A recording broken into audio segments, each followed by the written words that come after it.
Jadi Al-Quran secara sporadis, secara holistik di dalam berbagai ayat sesungguhnya memberikan gambaran-gambaran yang saling melengkapi bahwa Nabi Isa itu sesungguhnya sudah wafat ya, dengan berbagai argumentasi yang memang terpisah-pisah ya.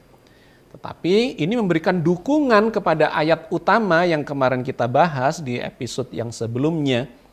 Ketika Allah mengatakan, Inni mutawaffika wa rafi'uka ilayya.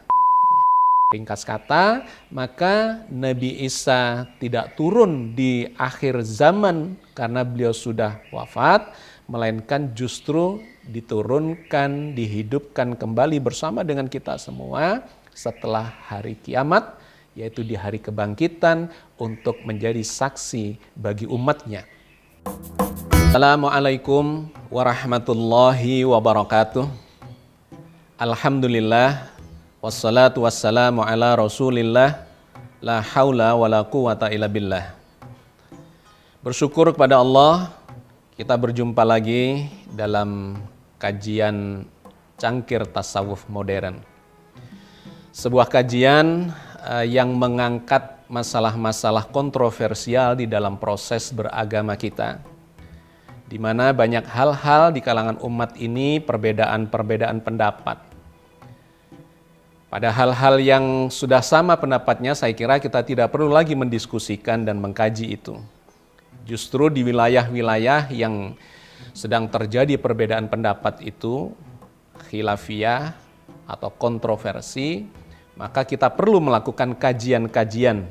Sebuah kajian yang dilakukan secara ilmiah dan kemudian berbasis kepada dalil-dalil Al-Quran Al-Karim. Kenapa kita merujuk kepada Al-Quran Al-Karim? Dikarenakan Allah sendirilah yang mengatakan bahwa kitab yang paling otentik di muka bumi ini adalah Al-Quran yang jaminannya disandarkan kepada Allah. Inna nahnu nazzalna dzikra wa inna lahu lahafizun. Sesungguhnya kamilah yang menurunkan Al-Quran dan kamilah yang memeliharanya. Sahabat sekalian, kajian-kajian Cangkir Tasawuf sengaja memilih materi-materi, tema-tema yang hangat dan menjadi bahan diskusi yang menarik untuk mengajari kita bersama bagaimana di dalam belajar agama ini menerapkan apa yang diajarkan oleh Allah di dalam Al-Quran Al-Karim. Bahwa belajar agama itu harus dilakukan dengan satu, menggunakan akal sehat. Yang kedua, penuh hikmah. Yang ketiga, jika berdebat, jika beradu argumentasi dan berdiskusi, maka lakukanlah dengan cara yang baik. Di ayat yang berbeda, Allah juga mengajarkan kepada kita satu hierarki di dalam berhukum, di dalam berhujah yang sangat menarik untuk saya tegaskan kembali dalam kajian kali ini. Karena kita dalam beberapa episode kali ini sedang mengkaji sesuatu yang sangat kontroversial terkait dengan kehidupan Nabi Isa. Nabi Isa adalah kisah atau Rasul yang memiliki kisah sangat kontroversial, bukan hanya di kalangan non-Muslim, ya, tetapi juga di kalangan Islam sendiri. Karena itu, sebelum kita masuk ke tema atau ke kajian berikutnya lagi terkait dengan apakah Nabi Isa ini nanti turun lagi ke bumi atau tidak, maka saya ingin meletakkan pondasinya di dalam beradu argumentasi, berdiskusi, ya, mengkaji hal-hal yang semacam ini. Allah berfirman di dalam surat An-Nisa ayat 59. A'udzubillahi minasyaitonirrajim. Bismillahirrahmanirrahim. Ya ayyuhalladzina amanu atiullaha wa atiur rasul wa ulil amri minkum. Fa in tanazza'tum fi syai'in farudduhu ilallahi wa rasul. In kuntum tu'minuna billahi wal yaumil akhir. Dzalika khairu wa ahsanu ta'wila. Wahai orang-orang yang beriman, taatilah Allah dan taati Rasul, dan ulil amri di antara kalian. Kemudian, jika kalian berlainan pendapat tentang sesuatu, maka kembalikanlah ia kepada Allah dan kepada Rasul. Jika kamu benar-benar beriman kepada Allah dan beriman kepada hari kemudian. Yang demikian itu lebih utama dan lebih baik takwilnya. Sahabat sekalian, ayat ini mengajarkan kepada kita untuk mengambil hierarki di dalam berhukum, di dalam berdiskusi dan berhujah atau beradu argumentasi. Dikatakan di awal ayat itu, ya ayyuhalladzina amanu, wahai orang-orang yang beriman, atiullaha wa atiur rasul, taatlah kalian kepada Allah dan taatlah kepada Rasul. Wa ulil amri minkum, dan kepada ulil amri atau kepada para ulama di antara kalian. Jadi begitulah hierarki yang diajarkan oleh Al-Quran. Yang pertama adalah atiullah, taat kepada Allah, yaitu kepada firman Allah, kepada petunjuk Allah di dalam Al-Quran Al-Karim. Jadi poin 1 dalam berhujah itu harus mengambil Al-Quran sebagai hujah utamanya atau dalil utamanya. Yang kedua adalah wa atiur rasul. Yang kedua adalah taat kepada Rasul. Artinya apa? Sami'na wa ata'na terhadap Rasul. Bertanya kepada Rasul ketika beliau masih hidup. Berteladan kepada beliau. Semuanya disandarkan kepada Rasulullah ketika beliau masih hidup. Dan ketika beliau sudah wafat, maka step berikutnya adalah wa ulil amri minkum, dan kepada ulil amri. Siapa itu ulil amri? Ulil amri itu adalah orang yang menguasai masalah. Bisa juga disebut sebagai ulama. Ulil amri minkum, yaitu orang yang menguasai masalah di antara kalian itu.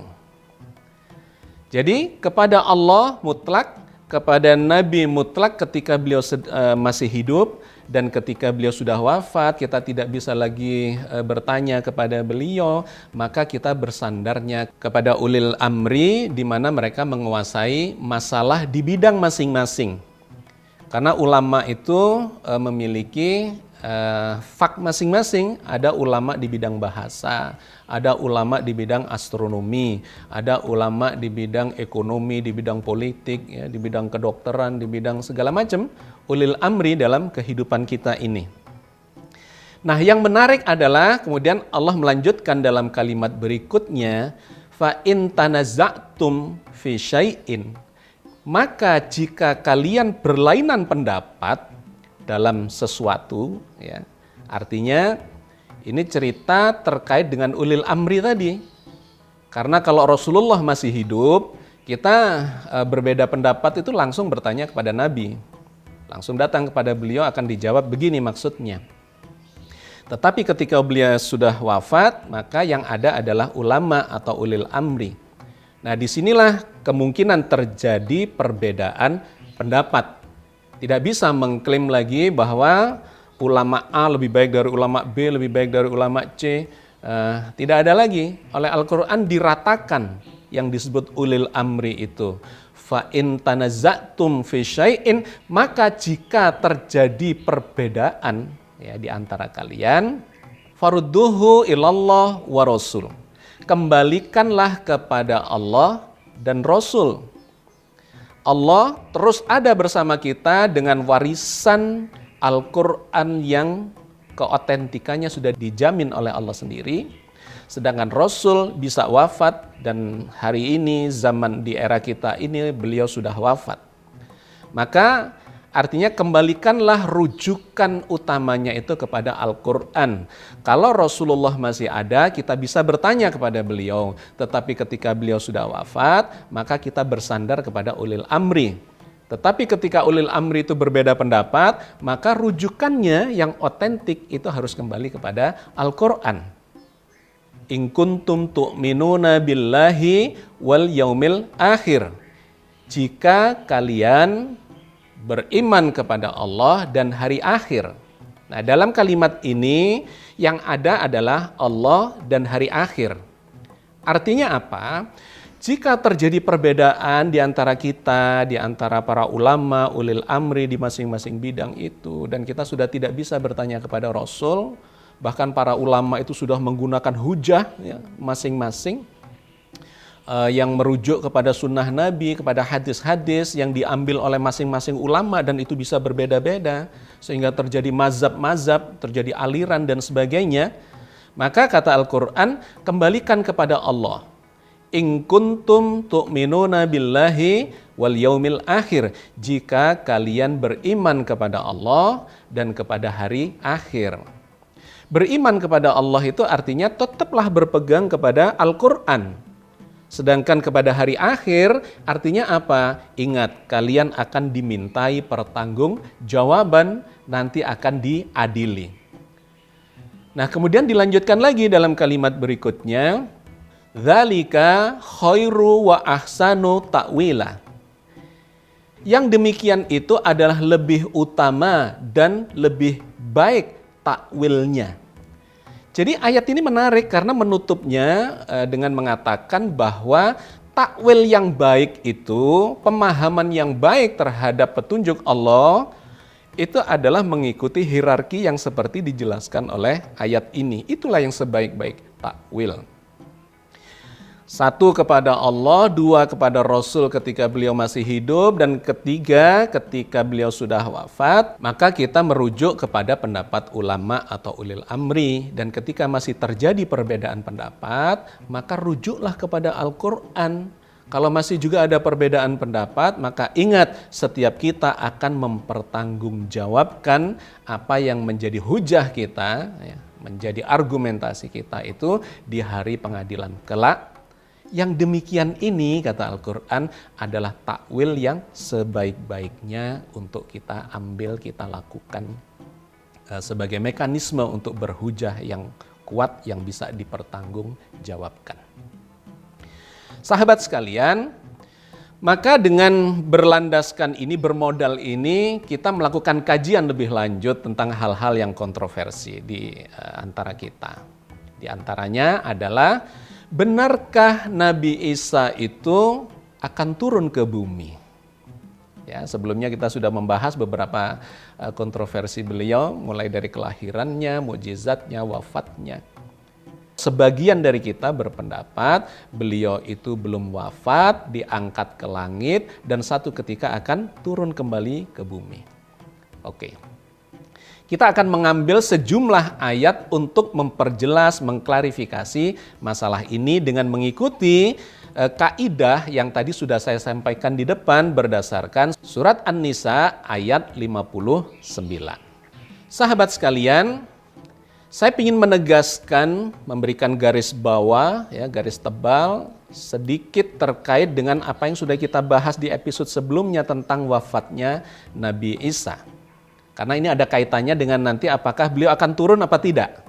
Ada 4 alasan yang perlu kita klarifikasi tentang Nabi Isa terkait dengan wafatnya beliau. Apakah beliau ini sudah wafat ataukah belum. Ini menjadi tambahan dari argumentasi yang sudah kita bahas pada episode yang lalu. Yang pertama, Allah mengatakan bahwa setiap manusia yang hidup itu pasti akan mengalami kematian. Allah berfirman diantaranya adalah dalam surat Al-Anbiya 35. Kullu nafsin dha'iqatul maut wa nabluukum bisarri wal khair fitnatan wa ilaina turja'un. Segala yang berjiwa, segala yang bernafas atau yang hidup bakal mengalami kematian. Kullu nafsin dha'iqatul maut wa nabluukum bisarri wal khair fitnatan, dan kalian sebelum itu akan diuji dengan bisarri wal khair fitnatan, dengan keburukan dan dengan kebaikan sebagai cobaan. Wa ilaina turja'un, dan kepada kamilah kamu sekalian bakal dikembalikan. Jadi poin satu, bahwa semua manusia yang hidup itu pasti akan mengalami kematian. Tidak ada yang istimewa terkait dengan ini, baik manusia biasa maupun para nabi maupun para rasul, semuanya akan mengalami kematian. Jadi ini hujah yang pertama. Hujah yang kedua adalah ayat yang mengatakan bahwa Nabi Isa itu adalah manusia biasa yang terlahir seperti manusia yang lainnya meskipun memiliki keunikan tertentu, tetapi kita sudah memperjelas itu bahwa mekanismenya ternyata bersifat manusiawi dan bisa dijelaskan dengan ilmu pengetahuan atau teknologi rekayasa genetika. Beliau adalah manusia yang dilahirkan ya secara alamiah, secara manusiawi, dan kemudian juga akan meninggal secara manusiawi, dan yang ketiga nanti akan dibangkitkan kembali dari kematiannya. Maka Allah menceritakan itu di dalam Al-Quran, di dalam surat Maryam ayat 33 misalnya. Wassalamu alayya yauma wulidtu wa yauma amutu wa yauma ub'atsu hayya. Dan kesejahteraan semoga dilimpahkan kepadaku, begitu kata Nabi Isa, ya. Pada hari aku dilahirkan, pada hari aku dimatikan atau meninggal, dan pada hari aku dibangkitkan hidup kembali. Jadi ayat ini bercerita bahwa Nabi Isa itu adalah manusia biasa sama dengan yang lainnya, bahwa beliau itu dilahirkan, dimatikan, dan kemudian dibangkitkan kembali. Dibangkitkan itu di fase akhirat. Mati di fase dunia, badannya hancur, masuk ke alam kubur, ya, jiwanya masuk ke alam barzah, tetap hidup di alam barzah, tetapi badannya sudah hancur sehingga digambarkan jiwa yang ada di alam barzah itu tidak bisa kembali ke dunia kalau tidak melalui badan yang diutuhkan kembali. Nah, itu yang diceritakan oleh Al-Quran bahwa semua kita itu akan mengalami kematian, kemudian badannya hancur di dalam tanah, dan pada waktunya nanti akan diutuhkan kembali badan itu, dan kemudian dimasukkan jiwanya. Itulah yang disebut sebagai hari kebangkitan. Dan itu dikatakan oleh Nabi Isa di dalam surat Maryam 33 ini. Dan kesejahteraan semoga dilimpahkan kepadaku pada hari aku dilahirkan, pada hari aku dimatikan, dan pada hari aku dibangkitkan hidup kembali. Wa yauma ub'atsu hayya. Pada hari aku dibangkitkan hidup kembali. Artinya apa? Beliau itu mengalami kematian. Itu yang kedua. Dan itulah yang dikatakan oleh Nabi Isa di dalam surat Maryam ayat 33 ini.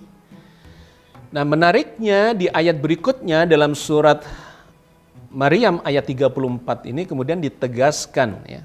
Dzalika Isa bin Maryam qaulal haq alladzi fihi yamtarun.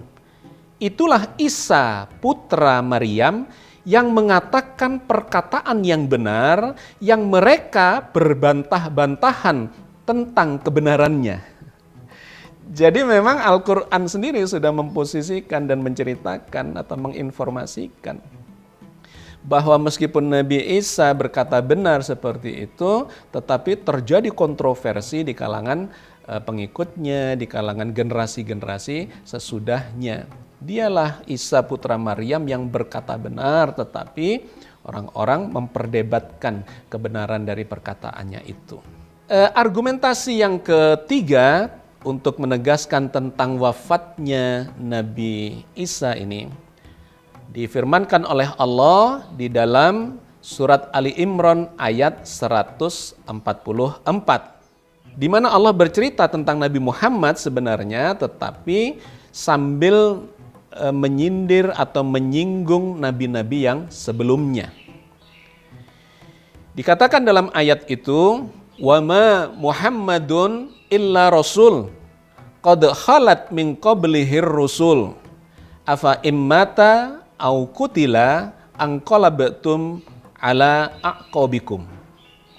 Muhammad itu tidak lain hanyalah seorang rasul. Sungguh telah berlalu sebelumnya beberapa orang rasul. Apakah jika dia wafat atau dibunuh, kamu akan berbalik ke belakang murtad?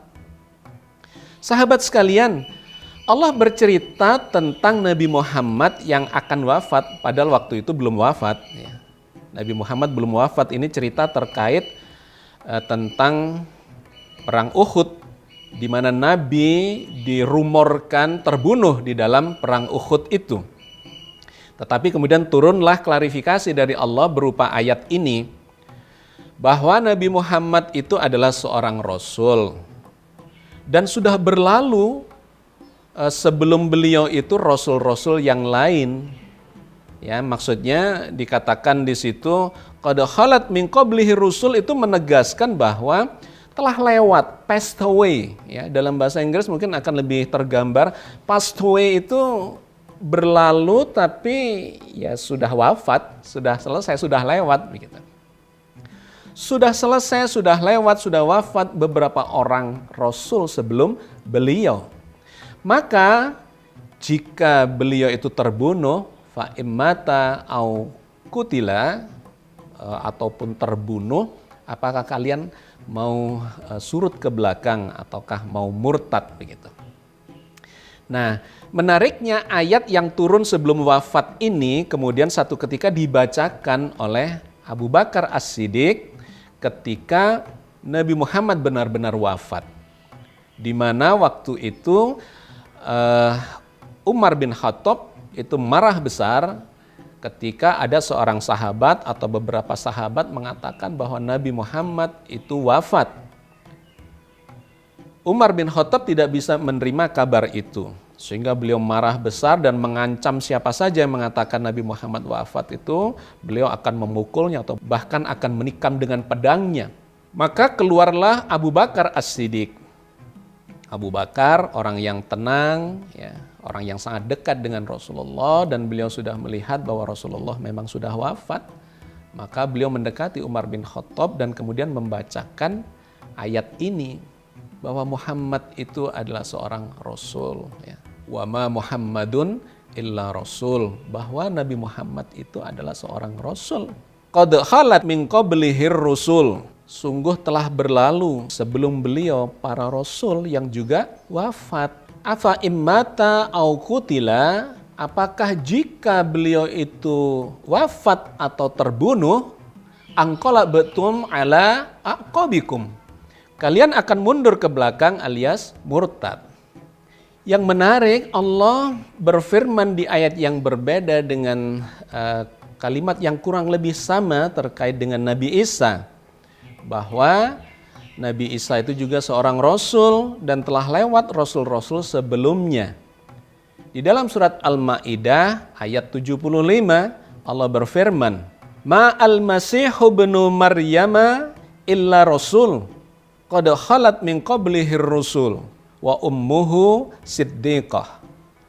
Al-Masih putra Maryam itu hanyalah seorang rasul yang sesungguhnya telah berlalu sebelumnya para rasul, dan ibunya adalah seorang yang sangat benar.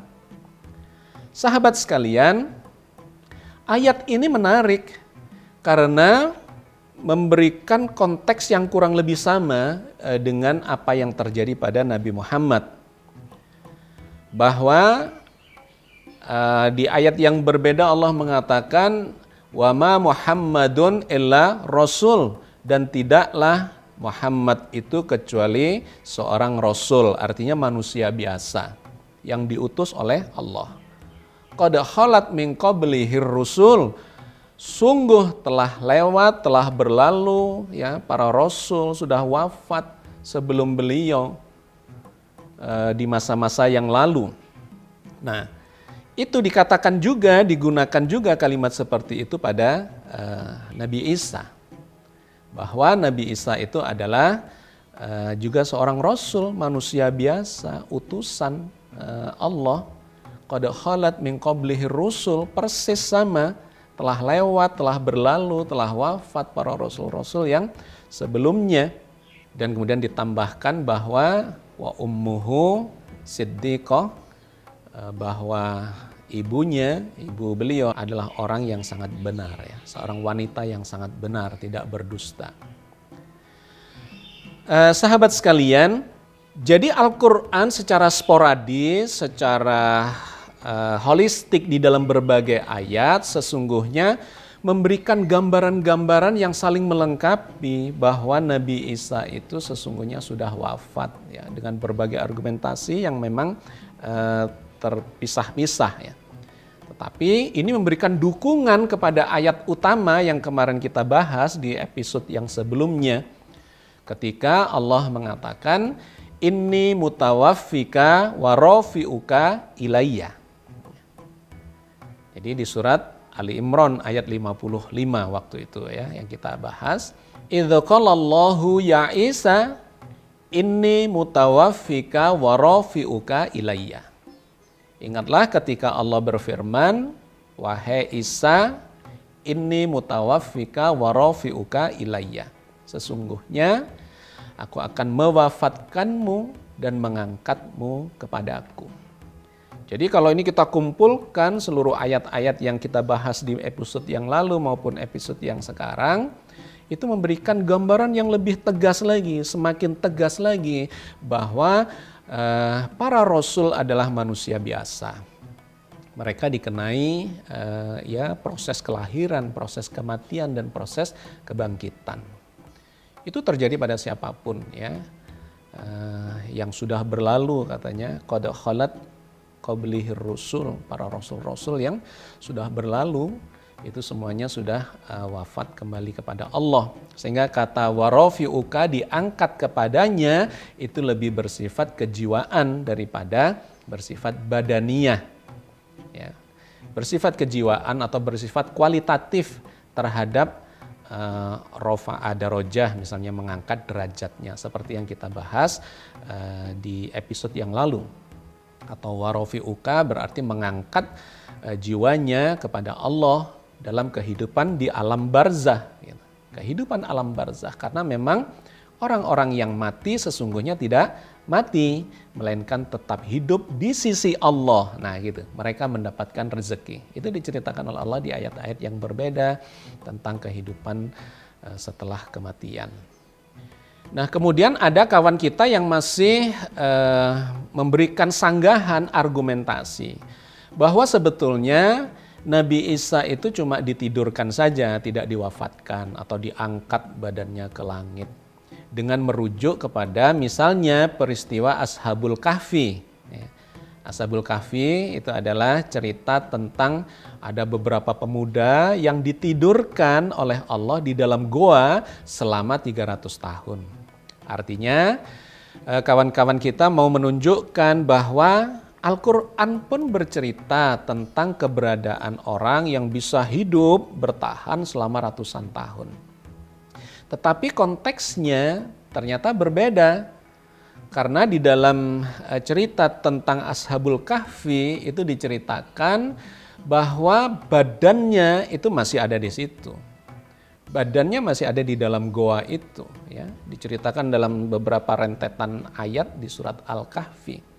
Di antaranya ada potongan ayat yang menarik di situ di surat Al-Kahfi ayat 18 ketika Allah mengatakan bahwa Allah menidurkannya, gitu. Wa tahsabuhum al-qadha wa hum rukud. Dan kamu mengira mereka itu bangun padahal mereka itu tidur. Jadi dalam konteks ini sangat berbeda. Mereka itu ditidurkan di dalam goa, meskipun kita mengira bangun, karena di ayat-ayat berikutnya dijelaskan sangat menarik, itu menjadi sebuah misteri.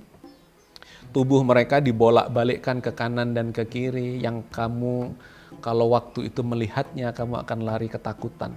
Jadi ada sebuah proses, ya, yang dilakukan oleh Allah terhadap mereka pada saat mereka tidur di dalam goa itu.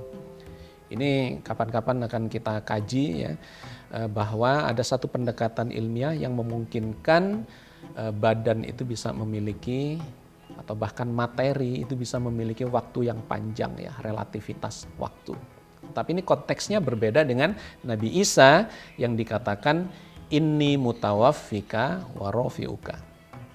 Allah mewafatkan Nabi Isa dan kemudian mengangkat ya jiwanya, arwahnya kepadanya. Nah, itu justru lebih cocok dengan orang-orang yang sudah mengalami kematian, wafat, masuk alam barzah. Jangan kau kira mereka itu mati, mereka itu tetap mendapat rezeki di sisi Allah ya. Jadi diangkat kepada Allah dalam konteks kematian. Dan kemudian Allah berfirman di dalam surat An-Nisa ayat 159 tentang pada suatu saat nanti Nabi Isa memang akan kembali kepada kita semua dan menjadi saksi. Tetapi konteksnya ternyata bukan konteks diturunkan dari langit dengan badannya ya atau menitis kepada orang lain. Tidak ada konteks itu di dalam Al-Quran. Yang ada adalah beliau akan menjadi saksi di saat hari pengadilan. Dan ini konteksnya cocok sesuai dengan ayat-ayat yang kita bahas tadi ketika beliau mengatakan yauma ub'atsu hayya, yaitu ketika beliau akan dibangkitkan ya di hari pengadilan hidup kembali. Artinya apa? Mati. Artinya beliau sudah wafat. Nah, itu diceritakan di dalam surat An-Nisa ayat 159. Wa in min ahlil kitabi illa la yu'minanna bihi qabla mautih wa yaumal qiyamati yakunu alaihim syahida. Tidak ada seorang pun dari ahli kitab kecuali akan beriman kepadanya, kepada Nabi Isa sebelum kematiannya. Dan di hari kiamat nanti Isa itu akan menjadi saksi terhadap mereka. Jadi sangat jelas diceritakan dalam ayat ini. Wa yaumal qiyamati yakunu alaihim syahida, dan Nabi Isa nanti akan didatangkan kepada umatnya untuk menjadi saksi bagi mereka. Sahabat sekalian, dengan sejumlah ayat ini maka kita mendapatkan gambaran dari berbagai sisi. Jadi memang begitulah cara Al-Quran mengajari kita di dalam memberikan tafsir atau memahami firman-firman Allah dari dalam kitab suci. Kita tidak boleh hanya mengambil 1-2 ayat, tetapi harus mengambil ayat sebanyak-banyaknya. Semakin banyak ayat yang diambil, itu akan semakin melengkapi. Jadi itulah uniknya Al-Quran ya. Ketika ayat-ayatnya banyak diambil untuk menjelaskan sebuah tema, maka pemahamannya akan semakin holistik dan justru mengunci mengarah kepada suatu pemahaman yang fokus, menunjukkan tentang validitas tertentu ya.